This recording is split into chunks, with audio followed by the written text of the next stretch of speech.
Se você tiver condições, eu tenho vários links aqui embaixo para você acessar e poder me ajudar financeiramente, tá bom? Tem o link do Apoia-se, que você recebe recompensas. Tem o link das minhas lives no Facebook, caso você quiser me ver mais vezes além daqui do canal, tá bom? E enfim, é isso. Eu vou eu vou deixar todos os links aqui embaixo e bora pro vídeo. Bom, pra quem é novo aqui no canal me acompanhando, eu vou ler o capítulo 8, né, desse livro aqui, que é meu velho companheiro.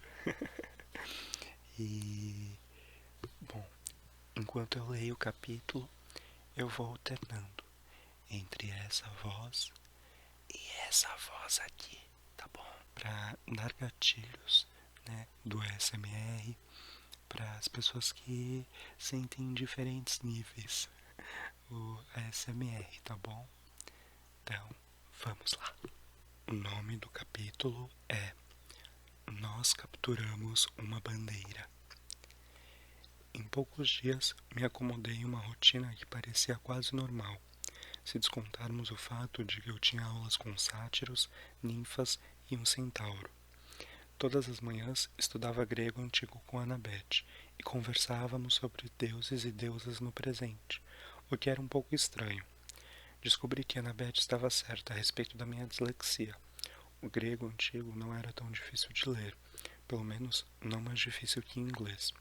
Depois de algumas manhãs, eu já conseguia ler sem muita dor de cabeça algumas linhas de Homero, tropeçando aqui e ali.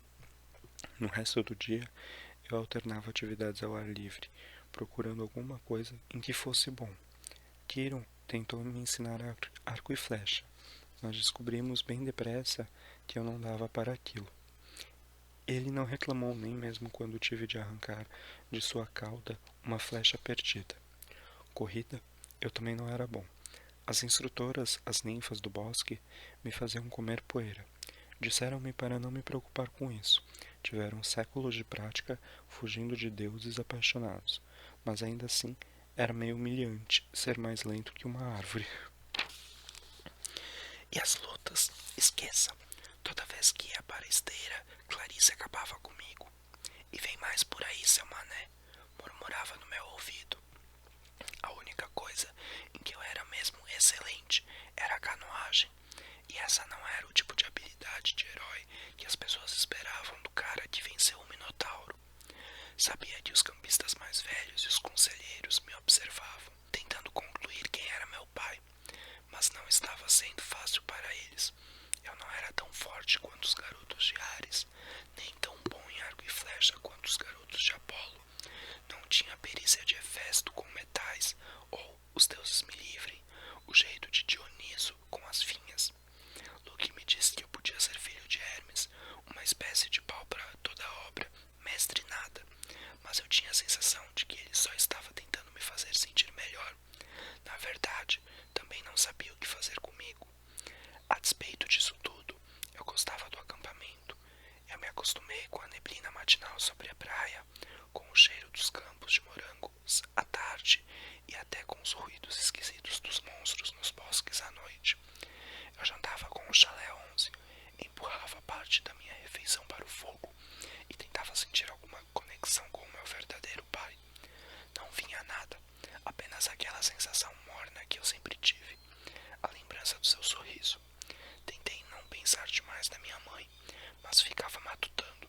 Se deuses e monstros eram reais, se todas aquelas coisas mágicas eram possíveis, certamente haveria algum jeito de salvá-la e de trazê-la de volta. Comecei a entender o ressentimento de Loki e como ele parecia magoado com o pai, Hermes. Certo, talvez os deuses tivessem tarefas importantes a fazer, mas não poderiam fazer uma visita de vez em quando, trovejar ou alguma coisa. Dioniso podia fazer Diet Coke aparecer do nada, porque meu pai, quem quer que fosse, não podia fazer aparecer um telefone. Quinta-feira à tarde, 3 dias depois de chegar ao acampamento meio-sangue, tive minha primeira aula de esgrima. Todos do Chalé 11 se reuniram na grande arena circular, onde Luke seria nosso instrutor. Começamos com estocadas e cutiladas básicas, usando bonecos recheados de palha com armaduras gregas. Acho que fui bem, pelo menos entendi o que deveria fazer e meus reflexos foram bons. O problema era que eu não conseguia encontrar uma lâmina que se adaptasse às minhas mãos. Eram pesadas demais, leves demais ou compridas demais. Luke fez o melhor que pôde para me ajudar, mas concordou que nenhuma das lâminas de prática parecia funcionar para mim. Passamos adiante, para o duelo em duplas. Luke anunciou que seria meu parceiro, já que era minha primeira vez. Boa sorte, disse um dos campistas. Luke é o melhor espadachim dos últimos 300 anos. Talvez ele pegue leve comigo, comentei. O campista riu, desdenhoso. Luke me mostrou as estocadas, paradas e defesas com escudo, do jeito difícil. A cada golpe eu estava um pouco mais surrado e contundido. Mantenha a guarda alta, Percy, dizia ele, e então me atingia com força nas costelas usando a parte chata da lâmina. Não tanto assim, Plaft. Ataque, Plaft. Agora recue, Plaft. Quando ele pediu um tempo, eu estava empapado de suor. Todos correram para o isopor de bebidas. Luke despejou água gelada em cima da própria cabeça, o que me pareceu uma ótima ideia. Fiz a mesma coisa. Na mesma hora me senti melhor. A força percorreu novamente os meus braços. A espada não parecia mais tão difícil de manejar. Ok, todo mundo em círculo, ordenou Luke. Se Percy não se importar, vou fazer uma pequena demonstração. Incrível, pensei. Vamos todos assistir enquanto Percy é triturado. Os garotos de Hermes se reuniram em volta. Estavam todos contendo o riso. Imaginei que já tinham passado por aquilo e mal podiam esperar para ver Luke me usar como saco de pancadas. Ele disse a todos que iria mostrar uma técnica para desarmar o oponente. Como girar a lâmina do inimigo com a parte chata da própria espada, para que ele não tenha alternativa a não ser deixar a arma cair. Isso é difícil, enfatizou. Já usaram contra mim. Não riam de Percy agora. A maioria dos espadachins precisa trabalhar anos para dominar essa técnica. Ele demonstrou um movimento para mim em câmera lenta. Como previsto, a espada pulou da minha mão. Agora em tempo real, disse ele depois que recuperei minha arma. Vamos fazer um movimento até que um de nós tenha sucesso. Pronto, Percy. Eu assenti e Luke veio para cima de mim. De algum modo, eu impedi de golpear o cabo da minha espada. Meus sentidos se aguçaram. Vi seus ataques chegando. Eu rebati. Dei um passo à frente e tentei minha própria estocada. Luke a desviou facilmente, mas notei uma mudança em seu rosto. Seus olhos se estreitaram e ele começou a me pressionar com mais força. A espada estava pesando em minha mão, mal equilibrada. Eu sabia que era apenas uma questão de segundos antes que Luke me derrubasse. Então decidi. Que se dane. Tentei a manobra para desarmar. Minha lâmina atingiu a base da de Luke e eu a girei, pondo todo o meu peso em um golpe para baixo. Plim! A espada de Luke retiniu contra as pedras. A ponta da minha lâmina estava a 2 centímetros do seu peito desprotegido. Os outros campistas ficaram em silêncio. Baixei minha espada. Ah, sinto muito. Por um momento, Luke ficou perplexo demais para falar. Sinto muito? Seu rosto marcado abriu-se num sorriso. Pelos deuses, Percy, você sente muito? Mostre-me aquilo de novo. Eu não queria. A rápida explosão de energia maníaca me abandonara completamente. Mas Luke insistiu. Dessa vez não houve disputa. No momento em que nossas espadas entraram em contato, Luke atingiu o cabo da minha, que saiu deslizando pelo chão. Depois de uma longa pausa, alguém do público disse: Sorte de principiante? Luke enxugou o suor da testa. Ele me avaliou com um interesse totalmente novo. Talvez, disse, mas fico pensando o que Percy poderia fazer com uma espada equilibrada. Sexta-feira à tarde, eu estava sentado com Grover perto do lago, descansando de uma experiência quase fatal no muro de escalada. Grover subira até o topo, como um bode montanhês, mas a lava por pouco não me atingiu. Minha camisa ficou com buracos fumegantes. Os pelos dos meus antebraços ficaram chamuscados. Sentamos no pier, olhando as náiades que desciam cestos embaixo d'água, até que reuni coragem para perguntar a Grover como tinha sido a conversa com o Sr. D. Seu rosto assumiu um tom doentio de amarelo. Ótima, disse ele. Legal mesmo. Então sua carreira ainda está nos trilhos. Ele me lançou um olhar nervoso. Kieron contou a você que eu quero uma licença de buscador? Bem, não.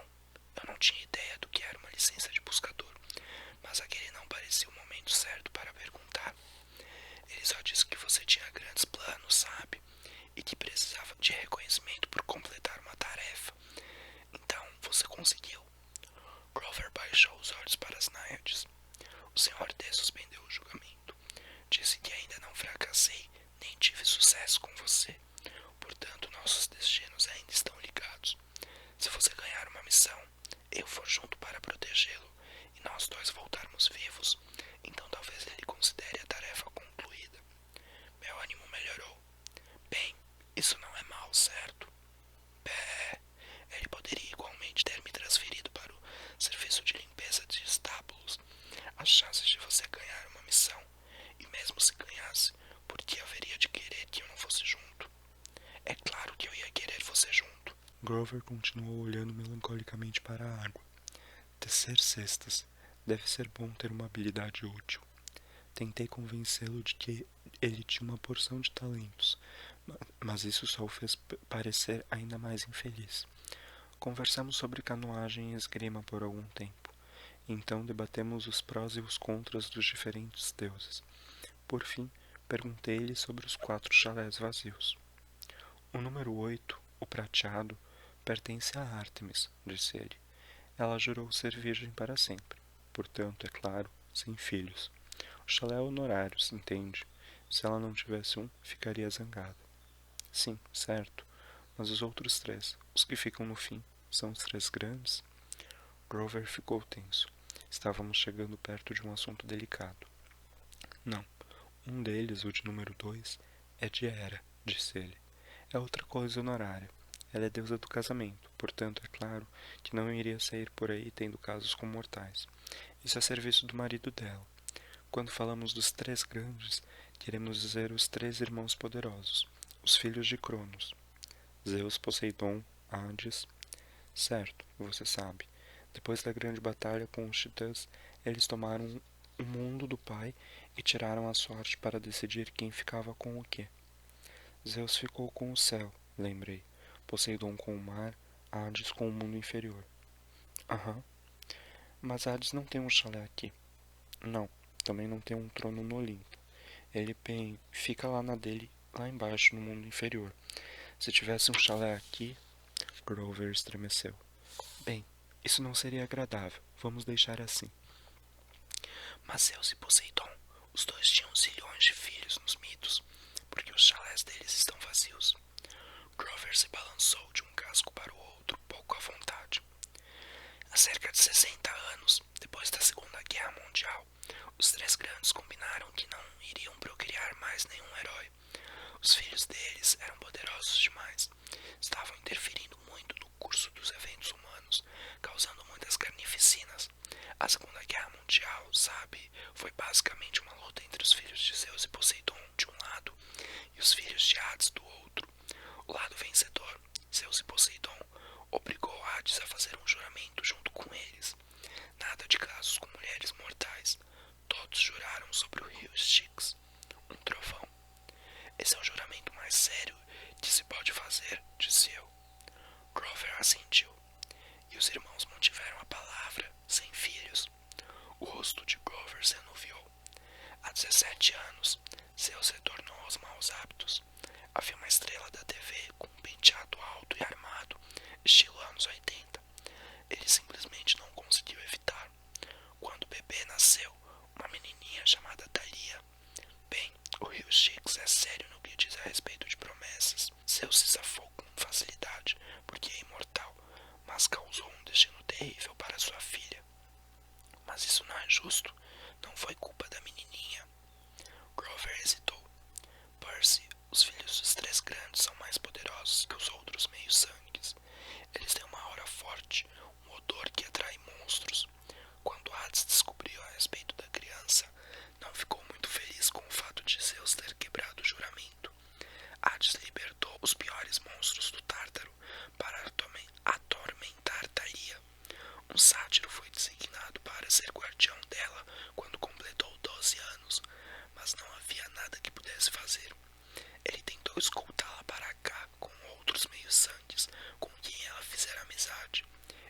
quase conseguiram. Chegaram até o topo da colina. Ele apontou para o outro lado do vale, para o pinheiro onde eu enfrentara o Minotauro. As 3 benevolentes estavam atrás deles com um bando de cães infernais. Estavam quase sendo alcançados, quando Thalia disse a seu sátiro que levasse os outros 2 meio-sangues para um lugar seguro enquanto ela tentava conter os monstros. Estava ferida e cansada, e não desejava viver como um animal caçado. O sátiro não queria deixá-la, mas não conseguiu fazê-la mudar de ideia, e tinha de proteger os outros. Assim, Thalia defendeu-se no final sozinha, no topo daquela colina. Quando ela morreu, Zeus se apiedou dela, transformou-a naquele pinheiro. Seu espírito ainda ajuda a proteger as fronteiras do vale. É por isso que a colina é chamada Colina Meio-Sangue. Olhei para o pinheiro distante. A história me fez sentir oco e também culpado. Uma menina da minha idade se sacrificara para salvar os amigos. Enfrentara todo um exército de monstros. Perto disso, minha vitória sobre o Minotauro não parecia grande coisa. Perguntei a mim mesmo se agindo diferente poderia ter salvado minha mãe. Grover, os heróis realmente partiram em missões para o mundo inferior? Algumas vezes, disse ele. Orfeu, Hércules, Rodine. Chegaram a trazer alguém de volta da morte? Não, nunca. Orfeu chegou perto. Percy, você não está pensando mesmo em... Não, menti. Estava só imaginando. Então, um sátiro é sempre designado para guardar um semideus. Grover me estudou cauteloso. Eu não o tinha convencido de que desistira da ideia do mundo inferior. Nem sempre. Vamos disfarçados para uma porção de escolas. Tentamos farejar os meios-sangues que tenham atributos de grandes heróis. Se encontrarmos um com uma aura muito forte, como uma criança dos 3 grandes, alertamos Kiron. Ele tenta ficar de olho neles, já que podem causar problemas realmente enormes. E você me encontrou. Kiron disse que você achava que eu poderia ser algo especial. Grover soou como se eu acabasse de atraí-lo para uma armadilha. Eu não. Ora, escute, não pense assim. Se você fosse, você sabe, jamais lhe permitiria uma missão. E eu jamais teria minha licença. Você provavelmente é filho de Hermes, ou talvez até de um dos deuses menores, como Nêmesis, a deusa da vingança. Não se preocupe, tá? Percebi que ele estava tentando tranquilizar mais a si mesmo do que a mim. Naquela noite, após o jantar, havia muito mais agitação do que de costume. Finalmente, era a hora da captura da bandeira. Quando os pratos foram levados embora, a trombeta de caramujo soou e todos nos postamos juntos às nossas mesas. Os campistas gritaram e aplaudiram quando Annabeth e 2 de seus irmãos entraram correndo no pavilhão, carregando um estandarte de seda. Tinha cerca de 3 metros de comprimento, reluzindo em cinza, com a pintura de uma coruja em cima de uma oliveira.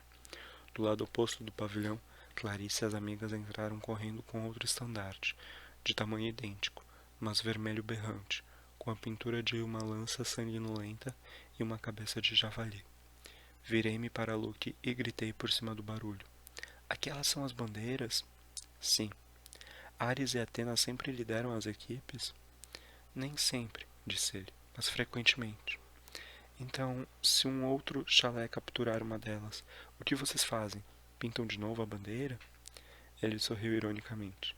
Você vai ver, primeiro temos de conseguir uma. De que lado nós estamos? Ele me deu uma olhada astuta, como se soubesse algo que eu não sabia. A cicatriz em seu rosto o fazia parecer quase mal à luz das tochas. Fizemos uma aliança temporária com Atena. Esta noite tiraremos a bandeira de Ares, e você vai ajudar. As equipes foram anunciadas. Atena tinha feito uma aliança com Apolo e Hermes, os 2 chalés maiores. Aparentemente, haviam sido trocados privilégios, horários de chuveiro, escalas de deveres, as melhores posições nas atividades, a fim de ganhar apoio. Ares tinha se aliado a todos os outros, Dioniso, Deméter, Afrodite e Hefesto. Pelo que eu tinha visto, os campistas de Dioniso eram na verdade bons atletas, mas haveria apenas 2 deles.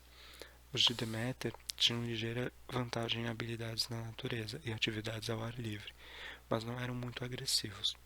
Com os filhos e filhas de Afrodite, eu não estava muito preocupado. Eles, na maioria das vezes, Esperavam sentados todas as atividades acabarem e iam conferir seus reflexos no lago. Penteavam os cabelos e fofocavam. Os Jefessos não eram bonitos, e havia apenas 4 deles, mas eram grandes e corpulentos, de tanto trabalhar na oficina de metais o dia inteiro. Poderiam ser um problema. Com isso, é claro, restava o chalé de Ares, uma dúzia dos maiores, mais feios e mais perversos garotos e garotas de Long Island, ou de qualquer outro lugar no planeta. Kiron bateu com o casco no mármore. Heróis, vocês conhecem as regras. O riacho é o limite. A floresta inteira está valendo. Todos os itens mágicos são permitidos. A bandeira deve ser ostentada de modo destacado e não deve ter mais de 2 guardas. Os prisioneiros podem ser desarmados, mas não podem ser amarrados ou amordaçados. Não é permitido matar nem aleijar. Servirei como juiz e médico no campo de batalha. Armem-se. Ele estendeu as mãos e as mesas subitamente se cobriram de equipamentos. Capacetes, espadas de bronze, lanças, escudos de couro de boi recobertos de metal. Uau, falei. Temos mesmo de usar isso. Luke olhou para mim como se eu estivesse louco. A não ser que você queira ser espetado pelos seus amigos do Chalé 5. Aqui, Kiron achou que esses devem lhe servir. Você ficará na patrulha da fronteira. Meu escudo era do tamanho de uma tabela de basquete da NBA, com um grande caduceu no meio. Pesava cerca de 1 milhão de quilos. Eu poderia muito bem usá-lo como prancha de snowboard, mas tinha esperanças de que ninguém tivesse expectativas reais de que eu corresse com aquilo. Meu capacete, como todos os capacetes do lado de Atena, tinha um penacho de crina azul no topo. Ares e seus aliados tinham penachos vermelhos. Annabeth gritou. Equipe azul, para a frente! Aplaudimos e agitamos nossas espadas, e seguimos para baixo pelo caminho para os bosques do sul. A equipe vermelha gritou nos provocando, enquanto seguia em direção ao norte. Consegui alcançar Annabeth sem tropeçar em meu próprio equipamento. Ei! Ela continuou marchando. Então, qual é o plano? Perguntei. Tem alguns itens mágicos para me emprestar? A mão dela se desviou para o bolso, como se estivesse com medo de que eu roubasse alguma coisa. Só digo para ter cuidado com a lança de Clarice. Você não vai querer que aquela coisa toque em você. Fora isso, não se preocupe. Vamos tomar a bandeira de Ares. Luke determinou sua tarefa? Patrulha da fronteira, seja lá o que isso for. É fácil. Fique junto ao riacho, mantenha os vermelhos longe. Deixe o resto comigo. Atena sempre tem um plano. Ela seguiu adiante, me deixando na poeira. Certo, murmurei. Fico contente por me querer na sua equipe.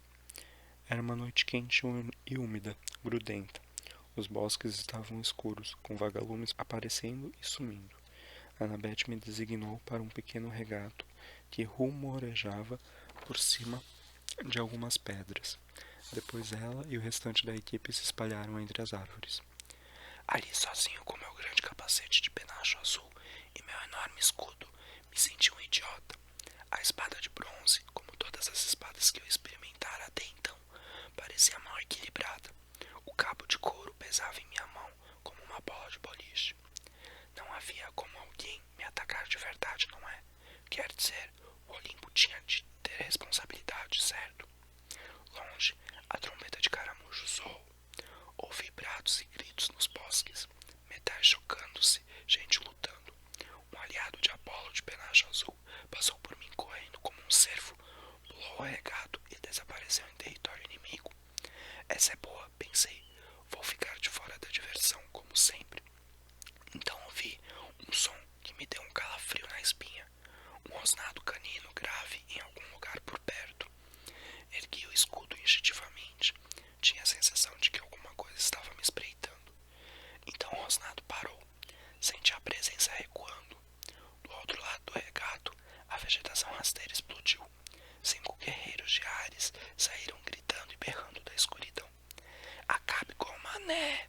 Berrou Clarice. Seus olhos feios de porco faiscaram nas fendas do capacete. Ela brandiu uma lança de 1,5 metros de comprimento, a ponta de metal farpado, lançando chispa de luz vermelha. Seus irmãos só tinham espadas de bronze comuns. Não que isso me fizesse sentir melhor.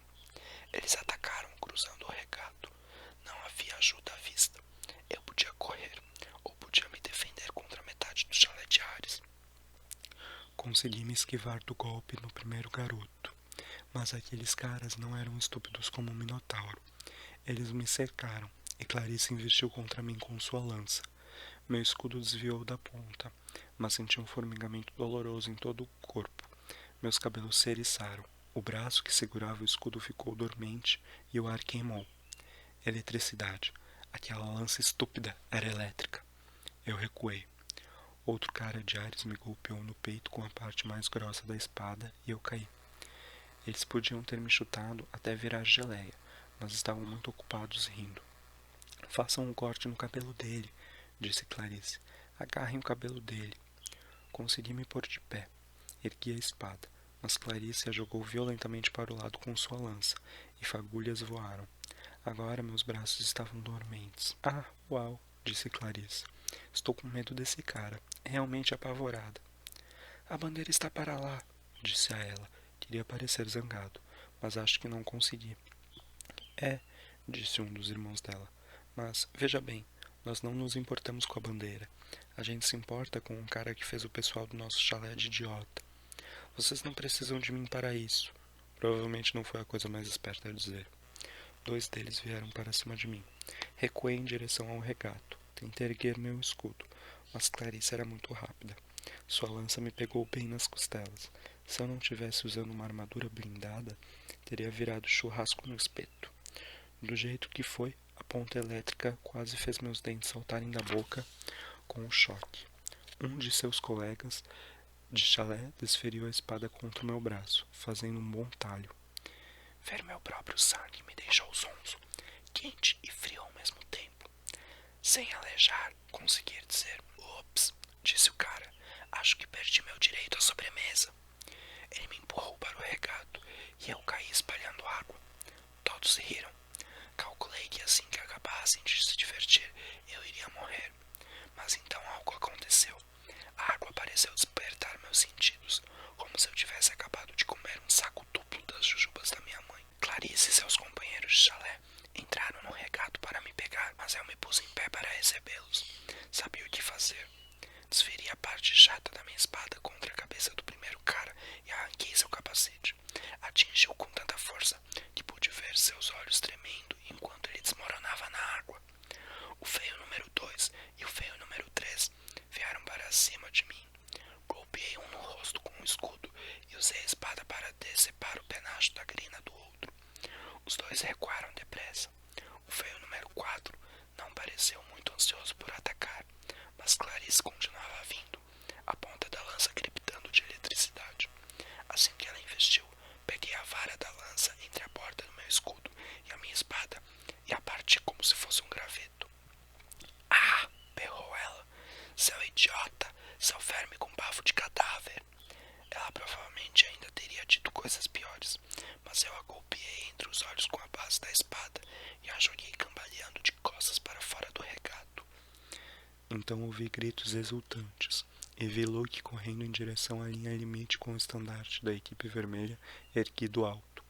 Vinha flanqueado por alguns garotos de Hermes, cobrindo sua retirada, e alguns Apolos atrás deles, combatendo os garotos de Hefesto. O pessoal de Ares se levantou, e Clarice resmungou uma praga estupefata. Uma armadilha! Berrou. Foi uma armadilha! Eles saíram cambaleando atrás de Luke, mas era tarde demais. Todo mundo convergiu para o regato, enquanto Luke atravessava para território amigo. Nosso lado explodiu em vivas. O estandarte vermelho tremulou e ficou prateado. O javali e a lança foram substituídos por um enorme caduceu, o símbolo do chalé 11. Todos da equipe azul ergueram Luke nos ombros e começaram a carregá-lo. Kiron saiu a meio galope do bosque e soprou a trombeta de caramujo. O jogo terminara. Tínhamos vencido. Eu estava prestes a me juntar à comemoração, quando a voz de Annabeth, bem ao meu lado no regato, disse: Nada mal, herói. Eu olhei, mas ela não estava lá. Onde diabo aprendeu a lutar assim? Perguntou ela. O ar tremulou, e Annabeth se materializou, segurando um boné de beisebol dos Yankees, como se tivesse acabado de tirá-lo da cabeça. Senti que estava ficando zangado. Não fiquei nem mesmo perturbado com o fato de ela estar invisível um segundo antes. Você armou isso para mim, disse eu. Você me pôs aqui porque sabia que Clarice viria atrás de mim, enquanto você mandava Luke para dar a volta pelos flancos. Já tinha tudo preparado. Annabeth encolheu os ombros. Eu disse para você, Athena sempre tem um plano. Um plano para que eu fosse reduzido a pó. Eu vim o mais rápido que pude. Estava pronta para entrar na briga, mas ela encolheu os ombros. Você não precisava de ajuda. Então ela reparou no meu braço ferido. Como arranjou isso? Corte de espada, disse eu. O que você acha? Não, era um corte de espada. Olhe só. O sangue se fora. No lugar do rasgo enorme havia uma longa cicatriz branca. E mesmo essa estava desaparecendo. Enquanto eu olhava, ela se transformou em uma cicatriz pequena e sumiu. Eu não entendo, disse. Annabeth raciocinava com empenho. Eu quase podia ver as engrenagens girando. Ela abaixou os olhos para os meus pés, depois para a lança quebrada de Clarice e disse: Saia da água, Percy. O que é? Apenas saia. Saí do regato e logo me senti extremamente cansado. Meus braços começaram a ficar dormentes de novo. Minha descarga de adrenalina me abandonou. Quase caí, mas Annabeth me segurou. Oh, Sticks, praguejou ela. Isso não é bom. Eu não queria. Eu pensei que podia ser Zeus. Antes que eu pudesse perguntar o que ela queria dizer, houve um rosnado canino de novo, porém muito mais perto. Um uivo cortou a floresta. A comemoração dos campistas cessou imediatamente. Kiron bradou alguma coisa em grego antigo que eu, só mais tarde, me daria conta. Tinha entendido perfeitamente. Preparem-se, meu arco. Annabeth sacou a espada. Sobre as pedras logo acima de nós havia um cão preto do tamanho de um rinoceronte, com olhos vermelhos como lava e presas que pareciam punhais. Estava olhando diretamente para mim. Ninguém se moveu, exceto Annabeth, que gritou: Percy, corra! Ela tentou se interpor entre mim e o cão, mas o bicho foi rápido demais. Pulou por cima dela. Uma enorme sombra com dentes e, assim que me atingiu, quando cambaleei para trás e senti as garras afiadas como navalhas rasgando minha armadura, houve uma cascata de sons de pancadas, como 40 pedaços de papel sendo rasgados um após o outro. Um amontoado de flechas brotou no pescoço do cão. O monstro caiu morto aos meus pés. Por algum milagre, eu ainda estava vivo. Não quis olhar embaixo das ruínas da minha armadura esfrangalhada. Meu peito parecia morno e molhado. Eu sabia que estava gravemente ferido. Mais um segundo e o monstro teria me transformado em 45 quilos de carne fatiada. Kiron trotou para perto de nós, com um arco na mão, a expressão soturna. De imortais, disse Annabeth. Aquilo é um cão infernal dos campos de punição. Eles não deveriam. Alguém o convocou, disse Kiron. Alguém de dentro do acampamento. Luke se aproximou, o estandarte esquecido em sua mão. O momento de glória tinha acabado. Clarice berrou. É tudo culpa do Percy. Percy o convocou. Fique quieta, criança, ordenou-lhe Kiron. Nós assistimos enquanto o cão infernal se dissolvia em sombra e era absorvido pela terra até desaparecer. Você está ferido, disse-me Annabeth. Rápido, Percy, entre na água. Eu estou bem. Não, você não está, disse ela. Kiron, veja isso. Eu estava cansado demais para discutir. Voltei para dentro do regato, o acampamento inteiro reunido à minha volta. No mesmo instante, me senti melhor. Pude perceber os cortes em meu peito se fechando. Alguns dos campistas sufocaram um grito. Olhem, eu não sei porquê, falei tentando me desculpar. Sinto muito, mas eles não estavam olhando minhas feridas cicatrizarem. Olhavam para algo acima da minha cabeça. Percy, disse Annabeth apontando. Ah! Quando olhei para cima, o sinal já estava desaparecendo, mas ainda pude distinguir um holograma de luz verde, girando cintilando. Uma lança de 3 pontas, um tridente. Seu pai, murmurou Annabeth. Isso realmente não é bom. Está determinado, anunciou Kiron. Por toda a minha volta, os campistas começaram a se ajoelhar, até mesmo o chalé de Ares, embora não parecessem muito felizes com isso. Meu pai? Perguntei completamente perplexo. Poseidon, disse Kiron, senhor dos terremotos, portador das tempestades, pai dos cavalos. Salve Percy Jackson, filho do deus do mar. Então, pessoal, esse foi o vídeo de hoje. Eu espero que vocês tenham gostado, relaxado, descansado e que você, se estiver usando esse vídeo para dormir, que você tenha bons sonhos. Se você está usando esse vídeo para outros fins, apenas para relaxar, de qualquer maneira, eu peço que você visite os links aqui embaixo. Tem o link, como eu falei no início, tem o link para as minhas lives no Facebook, tem o link do meu Apoia-se para você doar mensalmente aqui pro canal. Tem, que mais? Um link para você adquirir meu livro, caso você